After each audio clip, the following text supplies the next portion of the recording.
കുറച്ചേ വായിക്കാൻ പറ്റുള്ളൂ. അത് കഴിഞ്ഞ് അത് ഞാൻ മാറ്റി വെക്കേണ്ടിയിരുന്നു. എന്നാൽ പ്രിയമുള്ളവരെ, നമ്മുടെ കയ്യിൽ വെച്ചിരിക്കുന്ന ഈ തിരുവചനം അത് അമൂല്യമാണ്. അത് ദൈവശാസ്ത്രീയമാണ്. ഓരോ തവണ എത്ര തവണ വായിച്ചാലും നമുക്കൊരിക്കലും ഇത് മടുപ്പ് തോന്നുകയില്ല.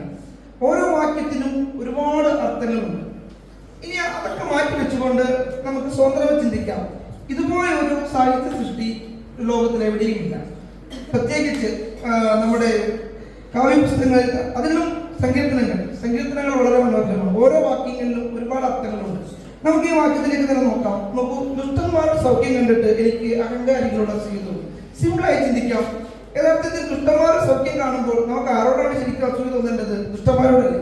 പിന്നെ ഇതിനാണ് അഹങ്കാരികളോട് അസൂയ തോന്നേണ്ട കാര്യം? കുറച്ചും കൂടെ ആഴത്തിൽ ചിന്തിക്കുകയാണെങ്കിൽ, ദുഷ്ടന്മാർ, ഒരു അഹങ്കാരമില്ലാത്ത ഒരു ദുഷ്ടനെ എവിടെയും കാണാൻ കഴിയില്ല. അതല്ലാതെങ്കിൽ ഒരു അഹങ്കാരിയാണോ? അവന്റെ കയ്യിൽ ദുഷ്ടത എന്തായിട്ടുണ്ടോ? ദുഷ്ടൻ എന്ന് പറഞ്ഞാൽ അതിന്റെ ഓപ്പോസിറ്റ് എന്തുവാ? ശിഷ്ടൻ. വിശിഷ്ടമായ ഗുണങ്ങളോട് ചേർന്നവരാണ് അല്ലെങ്കിൽ വിശിഷ്ടനെങ്കിൽ അതിന്റെ നേരെ ഓപ്പോസിറ്റായി, അതായത് ഒരു ഗുണവുമില്ലാത്ത അല്ലെങ്കിൽ എന്തെങ്കിലുമൊക്കെ അസുര ഗുണങ്ങൾ വഹിക്കുന്ന വ്യക്തിയാണ് ദുഷ്ടന്മാർ. നമ്മൾ 1-ാം സങ്കീർത്തനത്തിൽ തന്നെ വായിക്കുന്ന എന്തുവാ? ദുഷ്ടന്മാരുടെ അളവിൽ പ്രകാരം നടക്കാതിരിക്കും. ദുഷ്ടന്മാരോട് കൂട്ടുകൂടരുതെന്നല്ല, ദുഷ്ടന്മാരോട് കൂടെ നടക്കരുതെന്നല്ല, മറിച്ച് ദുഷ്ടന്മാരുടെ ആലോചന പ്രകാരം പോലെയും നടക്കരുത് എന്നാണ് സങ്കീർത്തനക്കാരൻ പറയുന്നത്. എന്നാൽ ഇവിടെ സങ്കീർത്തനക്കാരൻ ഇത് ദുഷ്ടന്മാരെ നോക്കി അവരോട് അസൂയപ്പെടുന്നതാണ്. ആരാണ് സങ്കീർത്തനക്കാരൻ? ഇതിനെ തലക്കെട്ടിൽ എഴുതിയിട്ടുണ്ട്.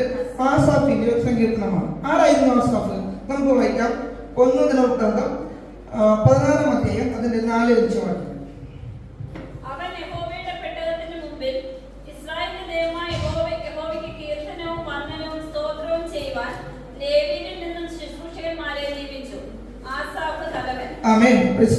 അതായത് യഹോവയുടെ പെട്ടകത്തിന് മുൻപാകെ ശുശ്രൂഷ ചെയ്യുവാൻ, ആരാധിക്കുവാൻ, അതിന് നേതൃത്വം കൊടുക്കുവാൻ തിരഞ്ഞെടുത്തിരിക്കുന്നവരുടെ നേതാവായിരുന്നു ആസാഫ്. അതായത് ഒരു വർഷിപ്പ് ലീഡർ, വെറും വർഷിപ്പ് ലീഡറല്ല, വർഷിപ്പ് ലീഡേഴ്സിന്റെ ലീഡർ. ഒരു വാക്യം കൂടെ വായിക്കാം. 2 ദിനവൃത്താന്തം 29-ാം അധ്യായം അതിന്റെ 30-ാം വാക്യം.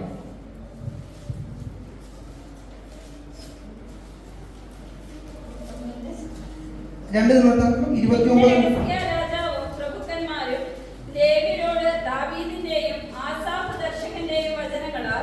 മതി. ഇവിടെ കാണുന്നു ആസാഫ് ദർശകനായിരുന്നു. അതായത് വർഷിപ്പ് ലീഡർ ആയിരുന്ന, ദർശകനായിരുന്ന, പ്രവാചകനായിരുന്ന ആ പ്രിയ ദേവദാസന്റെ ദർശനത്തിലൂടെ കോട്ടം വരികയാണ്. അദ്ദേഹം ഇതാ ദുഷ്ടന്മാരെ നോക്കുവാനായി തീർന്നു. എന്തുകൊണ്ടായിരിക്കാം ദുഷ്ടന്മാരെ കണ്ടപ്പോൾ ആസാഫിന്റെ മനസ്സൊന്ന് ചഞ്ചരിച്ചു പോകേണ്ടിയായി തീർന്നത്? അതിന് നമ്മൾ ഇവിടെ ആസാഫ് അതിനെ കുറിച്ചൊക്കെ പറയുന്നു, തന്റെ ചിന്തകൾ എന്തുകൊണ്ട് മാറിപ്പോയി എന്ന്. അതിന് കൂടെ ഒന്ന് ഓടി വന്നിട്ട് നമുക്ക് തിരിച്ചു വരാം. അതിന് ദുഷ്ടന്മാരെ കുറിച്ച് ചില കാര്യങ്ങൾ ആസാഫോട് പറയുന്നു. എല്ലാം വായിച്ച് ദുഷ്ടന്റെ ഗുണഗണങ്ങളെ കുറിച്ച് വർണ്ണിക്കുവാൻ ഞാൻ ആഗ്രഹിക്കുന്നില്ല. ചില വാക്യങ്ങൾ മാത്രം തൊട്ടുകൊണ്ട് ചിന്തകളെ പങ്കുവെക്കാൻ ഞാൻ ആഗ്രഹിക്കുന്നുണ്ട്. ഈ സംഘത്തിൽ 4-ാമത്തെ വാക്യം വായിക്കാമോ? 7-ാം വാക്യം. അവരുടെ കണ്ണുകൾ പുഷ്ടി കൊണ്ട് ഒന്നി നിൽക്കുന്നു, അവരുടെ ഹൃദയത്തിൽ നിരൂപണങ്ങൾ കവിഞ്ഞൊഴുകുന്നു. 12-ാം വാക്യം കൂടെ വായിക്കാം.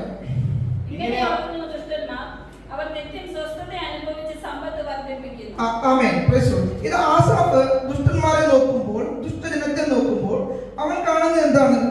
ഒന്നാമത് അവരുടെ ദേഹം തടിച്ചുകൊണ്ടിരിക്കുന്നു, അവർക്ക് വേദന ഒട്ടുമില്ലല്ലോ. രണ്ടാമത് ആസാഫ് അവരുടെ മുഖത്ത് നോക്കുമ്പോൾ അവരുടെ കണ്ണ് പുഷ്ടി കൊണ്ടുണ്ടി നിൽക്കുന്നു. അടുത്ത വാക്യം അതിനോട് ചേർന്ന് നമ്മുടെ ഹൃദയത്തിലെ നിരൂപണങ്ങൾ കവിഞ്ഞൊഴുകുന്നു. നമുക്കറിയാം, മുഖം മനസ്സിന്റെ കണ്ണാടിയാണെന്ന് പറയും അല്ലേ? അങ്ങനെയാണെങ്കിൽ കണ്ണ് അത് മനസ്സ് തന്നെയാണ്. ഒരു വ്യക്തിയുടെ കണ്ണിൽ നോക്കിക്കഴിഞ്ഞാൽ ഒരു എഫക്റ്റീവ് കമ്മ്യൂണിക്കേഷൻ, ഏറ്റവും എഫക്റ്റീവായിട്ട് കമ്മ്യൂണിക്കേഷൻ ഫേസ് ടു ഫേസ്. നമ്മുടെ നാട്ടിൽ പറയത്തില്ല മുഖത്ത് നോക്കി സംസാരിക്കുന്നത്.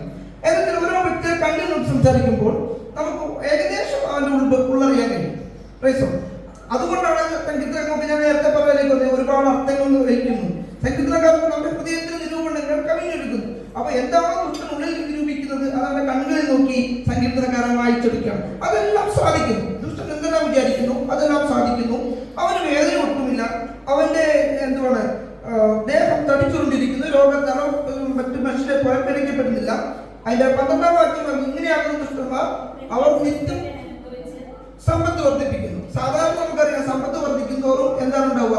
അത് ഇൻവെസ്റ്റ്മെന്റ് പ്രൊപ്പോർഷനുള്ള അവരുടെ സ്വസ്ഥത നഷ്ടപ്പെട്ടു പോകും അല്ലെ? നമ്മൾ തന്നെ സൂക്ഷിക്കുകയെ വായിക്കുന്നില്ലേ? ധർമ്മൻ ആകുലപ്പെടുകയാണ്. ഞാൻ ഇതിനോട് കൊണ്ടായി സ്റ്റോറി ആളുകളുടെ സ്വസ്ഥത നഷ്ടപ്പെടുമ്പോൾ ആസാഫ് നോക്കിയ വ്യക്തിയുടെ അവൻ സ്വസ്ഥതയ്ക്ക് പോലും പ്രശ്നമില്ല. അപ്പോൾ ആർക്കായി കഴിഞ്ഞാലും മനസ്സൊന്ന് ചഞ്ചലപ്പെട്ടു പോകും, സ്വാഭാവികം. അതേസമയത്ത് താൻ അനുഭവിക്കുന്ന വേദനകൾ എന്താ? അപ്പോൾ അവിടെ ഈ ഒരു അവസ്ഥയിൽ ആസാഫ് ഒരു കമ്പാരിസൺ മുതിരുകയാണ്. ആദ്യം കമ്പയർ ചെയ്യുന്നത് മറ്റുള്ളവരും സാധാരണക്കാരുമായിട്ടാണ്. നമുക്ക് 5 വായിക്കുന്നത് വായിക്കാമോ? അവർ മർത്യരെ പോലെ കഷ്ടത്തിലാകുന്നില്ല, മറ്റു മനുഷ്യരെ പോലെ ബാധിക്കപ്പെടുന്നതുമില്ല. ഇവിടെ മർത്യരെ പോലെ സാധാരണ ജനമായ നമ്മളെ പോലെ അല്ലെങ്കിൽ നിങ്ങളെ പോലെ വിശ്വാസികൾ അവർ നമുക്ക് നോക്കും. നമ്മളെല്ലാം ഒരു തരത്തിൽ മറ്റൊരു കഷ്ടതയിൽ കൂടെ കടന്നു പോയിട്ടുള്ളവരാണ്. ആ സമയം നോക്കുമ്പോൾ അവർക്ക് പ്രശ്നമൊന്നുമില്ല. നമ്മുടെ വിശ്വാസികളായാലും മറ്റു ദൈവമക്കളടിക്കുന്നവർക്കുള്ള പ്രശ്നങ്ങളൊന്നും ഇവന്മാർക്കില്ല. അപ്പോൾ എങ്ങനെയായി കഴിഞ്ഞാലും മനസ്സിൽ ഒരു വിഷമം വരാനും അല്ലേ? ഇനി ഒന്നുകൂടെ വായിക്കാം. ഇങ്ങനെ ഒരു ചിന്ത വന്നിട്ട് ആസാഫ് രണ്ടാമത് അവനെ തന്നെ ഒന്ന് കമ്പയർ ചെയ്ത് നോക്കുകയാണ്. ഇതാ ദുഷ്ടന്മാർ നോക്കുന്നു, അവർക്ക് യാതൊരു കുഴപ്പമില്ല. അതോടൊപ്പം തന്നെ മറ്റുള്ളവരെ നോക്കുമ്പോൾ, വിശ്വാസികൾ നോക്കുമ്പോൾ അവരെക്കാൾ അവർ നന്നായിരിക്കും. പിന്നീട് അവൻ തന്നിലേക്ക് തന്നെ നോക്കുകയാണ്. നമുക്ക് വായിക്കാം 13-14. ഞാൻ എന്റെ ഹൃദയത്തെ ശുദ്ധീകരിച്ചതും എന്റെ കൈകളെ കുറ്റമില്ലായ്മയിൽ കഴുകിയതും വ്യർത്ഥമത്രേ. ഞാൻ ഇടപെടാതെ ബാധിതനായിരുന്നു, വിശ്വസതോറും ദണ്ഡിക്കപ്പെട്ടുമിരുന്നു. ആമേൻ, പ്രൈസ് ദി ലോർഡ്. നോക്കൂ, സങ്കീർത്തനക്കാരൻ പറയാണ്, ദൈവമേ എന്റെ അവസ്ഥ എന്താ? ഞാൻ നിന്നെ ആരാധിക്കുന്നതിന്റെ സന്നിധിയിലായിരുന്നു, അവർക്കൊന്നും കുഴപ്പമില്ല, കഷ്ടത നമ്മൾ എപ്പോഴെങ്കിലും നമ്മൾ ഇപ്രകാരം ചോദിച്ചു പോയിട്ടില്ലേ?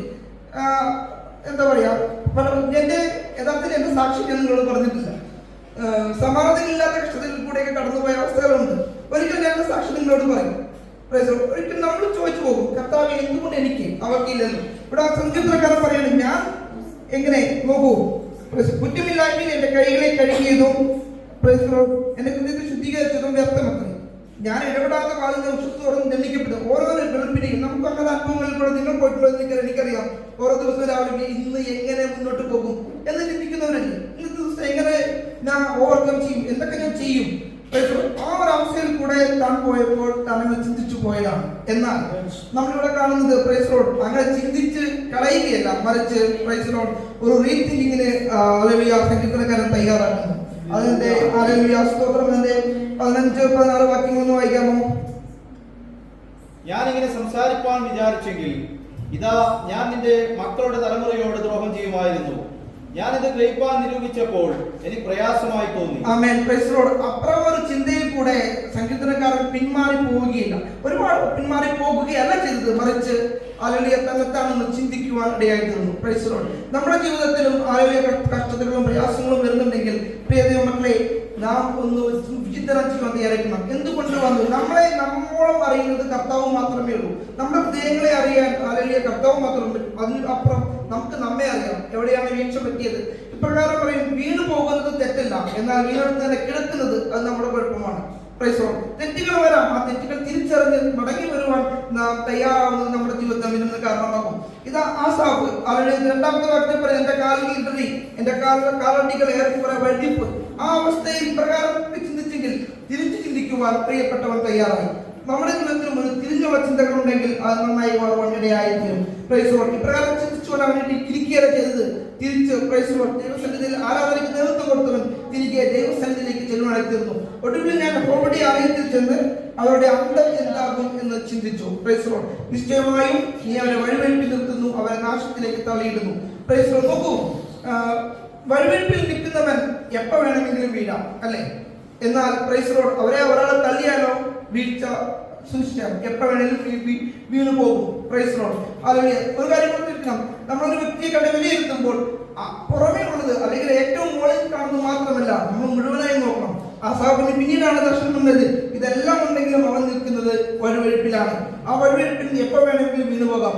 പിന്നീട് ആസാഫ് തന്നെ സ്വയം സമാധാനിക്കുന്നത് പോലെ എനിക്ക് തോന്നി. എന്താണ് മുന്നോട്ട് പറയാം? കർത്താവ് ഉണരുമ്പോൾ സ്വപ്നം പോലെ അവർ നശിച്ചു പോകുന്നതൊക്കെ അദ്ദേഹം പറയുന്നുണ്ട്. ഇങ്ങനെയുള്ള വ്യക്തികളെയും നമുക്ക് ലോകത്തിൽ കാണുവാൻ സാധിക്കും. കാരണം എങ്ങനെയാണ് മറ്റുള്ളവർ ഇത് ഞാനിപ്പോ ഒരു ഉദാഹരണം പോലെ പറയാം. കഴിഞ്ഞ ദിവസങ്ങളിൽ സോഷ്യൽ മീഡിയയിലൊക്കെ തരംഗമായ ഒരു കാര്യമായിരുന്നു നമ്മുടെ കേരളത്തിലെ പ്രശസ്തമായ മൈജി എന്ന് പറയുന്ന സ്ഥാപനത്തിന്റെ ഉടമസ്ഥൻ വെച്ചിട്ട് വീട്. ഇങ്ങനത്തെ വീഡിയോകൾ കാണുമ്പോൾ ഞാൻ അതിന്റെ താഴെ വന്ന കമന്റുകൾ വായിക്കും, നല്ല രസമാണ്. ഒരു 90% കമന്റുകളിൽ ഞാൻ കണ്ടത് അവസാനം ആർഡി മണ്ണല്ലേ ഉള്ളൂ. നിങ്ങൾ എത്ര പേര് നോട്ട് ചെയ്യുന്ന അറിയത്തില്ല, ഒരു 90% അങ്ങനെയാണ് പറയുന്നത്. അയാൾ എങ്ങനെയോ ഉണ്ടായിക്കോട്ടെ. ലോകം ഇങ്ങനെയാണ് പ്രിയരെ. ഞാനിപ്പോ ഇപ്രകാരം പറയാറുണ്ട്, ദുഃഖിക്കുന്നവരുടെ കൂടെ ദുഃഖിക്കുവാൻ എളുപ്പമാണ്, എന്നാൽ സന്തോഷിക്കുന്നതിന്റെ കൂടെ സന്തോഷിക്കുവാൻ അത്ര എളുപ്പമല്ല. അത് നമ്മുടെ സഹോദരങ്ങൾ അല്ലെങ്കിൽ നമ്മുടെ പ്രിയപ്പെട്ടവർ അവർക്കൊരു നന്മ വരുമ്പോൾ അവരോട് കൂടെ സന്തോഷിക്കാൻ നമുക്ക് കഴിയുന്നെങ്കിൽ അത് വലിയ ദൈവകൃപയാണ്. ഇവിടെ ആസ്വാദിക്കുന്ന എങ്ങനെയാ, നിനക്ക് ഇതൊക്കെ ഉണ്ടെങ്കിലും നീ നിൽക്കുന്നത് വഴിവെപ്പില്ല, നീ വീഴുമല്ലോ എന്നോർത്ത് താൻ സന്തോഷിക്കുന്നുണ്ടോ എന്നെനിക്ക് സംശയമുണ്ട്. ഞാൻ ഇതിനെ വിധി എഴുതുന്നില്ല. ഇപ്പൊ നിങ്ങൾ ചിന്തിക്കാം, കഴിഞ്ഞ ഞായറാഴ്ച പ്രിയ നമ്മുടെ ഷിൻസ് ബ്രദറിന്റെ പാർട്ടിയിൽ ഞാൻ വന്നില്ലല്ലോ എന്ന്. അത് മറ്റൊന്നും കൊണ്ടല്ല മക്കളെ, ഒരു ചെറിയൊരു ആക്സിഡന്റ് എനിക്ക് വെള്ളിയാഴ്ച പറ്റി, എന്റെ വാഹനം ചെറുതായി തട്ടി. എങ്കിലും ഞാൻ പ്രിയ അനിൽക്കാരോടെ കൊണ്ടുവിട്ടു. ചെറിയൊരു അശ്രദ്ധയാണ്, പക്ഷേ അതുമൂലം നഷ്ടമായത് ശനിയാഴ്ചത്തെ വർഷിപ്പ് നഷ്ടപ്പെട്ടു, ഞായറാഴ്ചത്തെ ഫെലോഷിപ്പ് നഷ്ടപ്പെട്ടു, ഏകദേശം 1500 ദീർഘവും നഷ്ടപ്പെട്ടു. അതുകൊണ്ടാണ് ആ പ്രിയ മീറ്റിംഗിൽ വരുന്നതൊക്കെ വലിയ ആഗ്രഹം ഉണ്ടായിരുന്നു. തിരിച്ചു വരട്ടെ.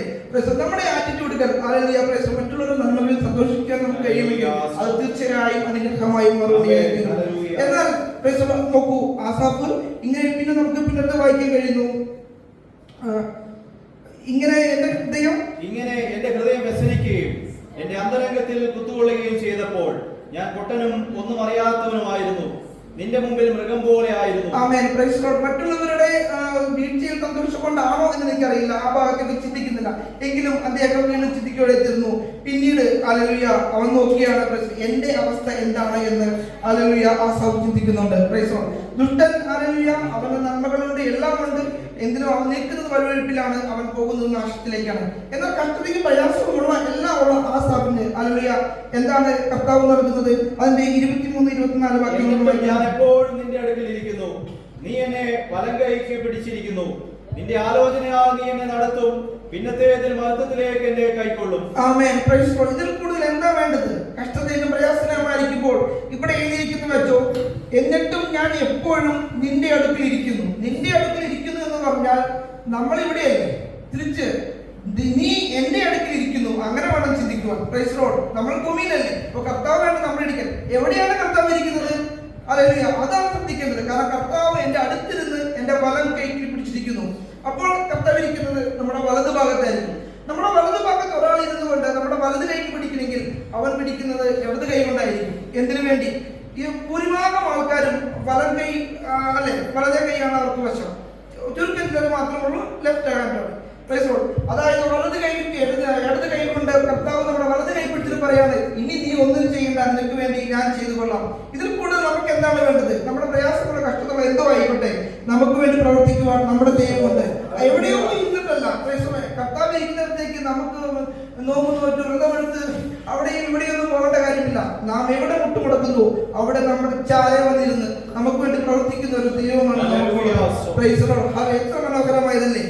പിന്നെ അത് മാത്രമല്ല, നിന്റെ ആലോചനയാൽ നീ എന്നെ വഴി നടത്തും, പിന്നത്തെ മഹത്വത്തിലേക്ക് എന്നെ കൈക്കൊള്ളും. ദുഷ്ടൻ നശിച്ചു പോകുമ്പോൾ നമ്മളെ പിന്നത്തെ ഈ ഭൂമിയുടെ വാസം കഴിഞ്ഞാലും മഹത്വത്തിലേക്ക് നമ്മളെ ചേർക്കുവാൻ നമ്മുടെ ദൈവം മതിയായവനാണ്. അതിനുവേണ്ടി നമ്മുടെ കർത്താവ് എത്രയോ വന്നുകൊണ്ടിരിക്കുന്നത് സൃഷ്ടിയോട് പറയാൻ ആഗ്രഹിക്കുന്നു. ഹല്ലേലൂയ. സ്വർഗത്തിൽ എനിക്കാരുള്ളൂ, ഭൂമിയിലും നിന്നെ അല്ലാതെ ഞാൻ ഒന്നും ആഗ്രഹിക്കുന്നില്ല. സ്വർഗരാജ്യത്തിൽ ഞാൻ കുറച്ചൊക്കെ സോഷ്യൽ മീഡിയയിലൊക്കെ നോക്കാറുണ്ട്. അതിൽ നമ്മൾ തിരഞ്ഞെടുക്കാറുണ്ട് സ്വർഗത്തെ കുറിച്ചുള്ള സങ്കല്പങ്ങളൊക്കെ. നമ്മുടെ സങ്കല്പം എന്താണ്? അവിടെ ചെല്ലുമ്പോൾ കർത്താവ് നമ്മുടെ കൂടെയുണ്ട്, നാം കർത്താവിനോട് കൂടിയിരിക്കും. പ്രിയരെ, സ്വർഗം നരകം ഇത് രണ്ടും യാഥാർത്ഥ്യമാണ്. അത് നമ്മുടെ വിശ്വാസമാണ്. എന്നാൽ അതിലുപരിയായി ഒരു യാഥാർത്ഥ്യം നാം ഈ ഭൂമിയിലായിരിക്കുന്നു എന്നുള്ളതാണ്. ഹല്ലേലൂയ. എന്നാൽ നാം മനസ്സ് വെച്ചാൽ നമുക്ക് ഈ ഭൂമി സ്വർഗമാക്കുവാൻ കഴിയും. നമ്മുടെ ജീവിതം, നമ്മുടെ കുടുംബം ഹല്ലേലൂയ ഒരു കൊച്ചു സ്വർഗമാക്കുവാൻ നമുക്ക് കഴിയും. അതുപോലെ തന്നെ ഹല്ലേലൂയ നാം മനസ്സ് വെക്കുന്നില്ല എങ്കിൽ അത് നരകമായി തീരുമെന്ന് പറയാൻ ആഗ്രഹിക്കുകയാണ്. ആമേൻ. Praise Lord. മടങ്ങി വരട്ടെ. ഹല്ലേലൂയ. ഇപ്രകാരം ഹല്ലേലൂയ സങ്കീർത്തനക്കാരൻ പറയുന്നത്, ഹല്ലേലൂയ സ്തോത്രം, എന്റെ കാലുകൾ ഏകദേശം വേണ്ടി എന്റെ കാലുകൾ വഴുതിപ്പോയി. ഇങ്ങനെയൊക്കെ പോയത് കൊണ്ടാണ് ഇപ്രകാരം ചിന്തകളിലേക്ക് താൻ വന്നതെന്ന് ഞാൻ വിചാരിക്കുന്നു. അതിന് 28 വാക്യത്തിലേക്ക് കൂടി നമുക്ക് കടക്കാം, വായിക്കാം. എന്നാൽ ദൈവത്തോട് അടുത്തിരിക്കുന്നത് എനിക്ക് നല്ലത്, നിന്റെ സകല പ്രവൃത്തികളെയും വർണ്ണിക്കേണ്ടതിന് ഞാൻ യഹോവയായ കർത്താവിനെ എന്റെ സങ്കേതമാക്കിയിരിക്കുന്നു. Amen. Praise the Lord. Hallelujah. അവന്റെ സങ്കീർത്തനക്കാരൻ ഒരു തീരുമാനത്തിലേക്ക് എത്തിക്കുകയാണ്. ഹല്ലേലൂയ. ദൈവത്തോട് അടുത്തിരിക്കുന്നതാണ് എനിക്ക് നല്ലത്. ദൈവത്തോട് ഞാൻ അടുത്തിരുന്ന ദൈവം എന്നോടും അടുത്തിരിക്കും, എന്റെ വലത്തു ഭാഗത്തിരിക്കും. Price the Lord. അങ്ങനെ ഇരിക്കുകയാണെങ്കിൽ സകല പ്രവർത്തനങ്ങളെ നിർമ്മിക്കേണ്ടതിന് യഹോവയുടെ നമുക്ക് സങ്കേതമാക്കി മാറ്റുവാൻ കഴിയും. പ്രിയരെ, ഹല്ലേലൂയ. ഇപ്രകാരം ദൈവസ്ഥലിൽ ആയിരിക്കുവാണെങ്കിൽ, ദൈവം നമ്മുടെ വലതു ഭാഗത്തുണ്ടെങ്കിൽ താഴ്ചകളും തകർച്ചകളും വന്നുകൊള്ളട്ടെ.